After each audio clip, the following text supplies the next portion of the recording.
AudioJungle.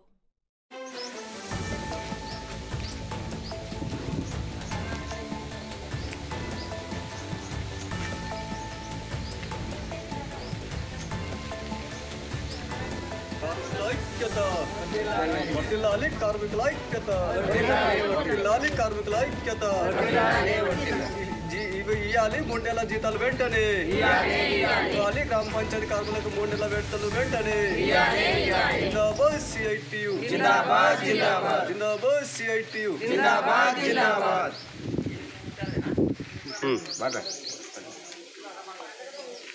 గ్రామ పంచాయతీ కార్మికులకు గత 3-4 నెలల నుండి జీతాలు రాక చాలా ఇబ్బంది పడుతున్నారు. పండుగలు పోయినాయి, మేము పస్తులు ఉండవలసి వచ్చింది. మా భార్య పిల్లలు బతకాలంటే చాలా కష్టము. మేము వడ్డీకి డబ్బులు తీసుకొచ్చి చిట్టీలు కట్టుడు జరుగుతుంది. మా పేరు మీద ఉన్న వస్తువులు గిరువు పెట్టుకొని మా సంసారాలు మేము పోషించుకుంటున్నాము.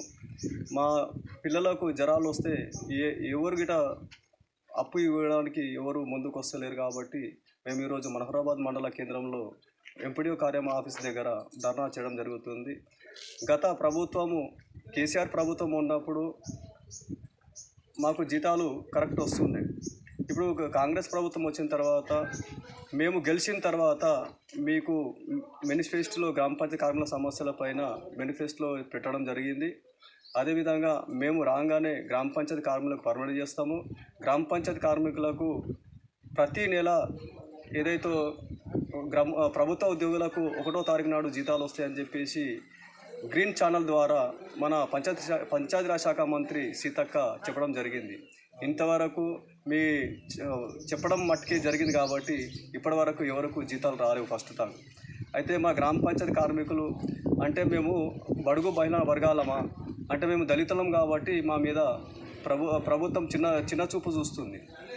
అదేవిధంగా మేము సెక్రటరీలు కానీ ఎంపీడీఓ కానీ అడిగితే మేము చెక్కులు కొట్టేసినాము, మేము మాది తప్పేం లేదు, మీరు ఎస్టీఓ దగ్గర తీసుకుపో అని చెప్పేసి వాళ్ళు చెప్పడం జరుగుతుంది. ఎస్టీఓలు అడిగితే ఎస్టీఓ మాకు సంబంధం లేదు, మేము పంపించేసడం ప్రభుత్వానికి పంపించడం అనడం వాళ్ళు జరుగుతుంది.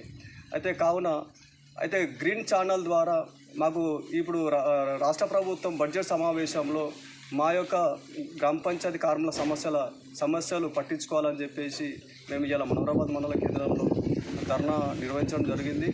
అదేవిధంగా ఏదైతే ఎస్టీఓలో నిలిపివేసిన మా డబ్బులు ఇప్పుడు అది నిలిపివేసింది కాబట్టి మాకు తొందరగా అది రిలీజ్ చేస్తే మేము అప్పులు కట్టుకుంటాము. మాకు ప్రతి నెల మాకు జీతాలు వచ్చేటట్టు చూడాలని చెప్పేసి మేము రాష్ట్ర ప్రభుత్వానికి హెచ్చరిక చేస్తూ ఉన్నాం.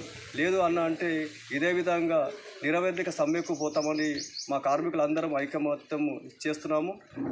మీకు 15వ తారీఖు దాకా చూస్తాము. 15వ తారీఖు లోపు జీతాలు ఇవ్వకపోతే మేము